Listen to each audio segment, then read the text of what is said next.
Eduskuntaan tarvitaan nyt ja koko Suomeen itse asiassa muutosta. Muutos on semmoinen, että sitä ei voi tehdä kertarysäyksellä. Varmasti joudutaan tulevaisuudessa tekemään kovia päätöksiä, mutta itse me ajattelen sen niin, että otetaan pieniä osioita, joiden kautta tehdään Suomea paremmaksi paikaksi. Ajatellaan, että miten se ihmisen on parempi olla täällä yhteiskunnassa.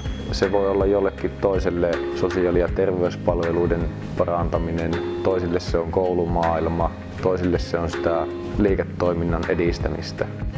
Rantasalmi on minulle kotipaikkakunta. Siellä asunut, elänyt, vähän käynyt täällä Savonlinnassa opiskelemassa. Niin siellä on semmoinen niin kuin omalla tavallaan tunneside ja se luo sitten semmoisen tahdon kehittää sitä yhteisöä. Mitä se teknologia on? Etsitään ratkaisuja siihen, että miten pystytään parantamaan tuottavuutta tai automatisoimaan jotakin, että pystytään tekemään paremmin.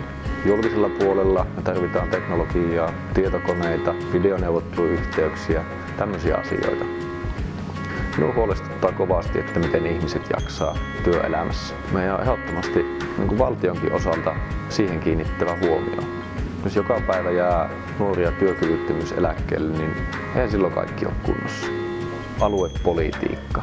Itselle se on sitä, että pystytään tekemään päätöksiä siellä alueella, missä haluaa asua. Siellä se lähidemokratia toimii. Ihmiset pystyy vaikuttamaan asioihin. Ei valtion pidä olla se rajoittava tekijä, vaan valtion pitää olla semmoinen mahdollistaja.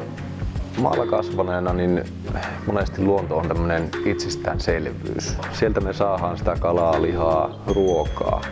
Tämänkin hallituskauden teot, niin ei ne ole yhtään parantaneet sen saatavuutta. Se, että semmoinen luonnon ja ihmisten vastakkainasettelu, kun enemmän me eletään semmoisessa symbioosissa. Nyt mennään ääripäästä ääripäähän ja yleensä silloin ei tule muuta kuin konflikteja.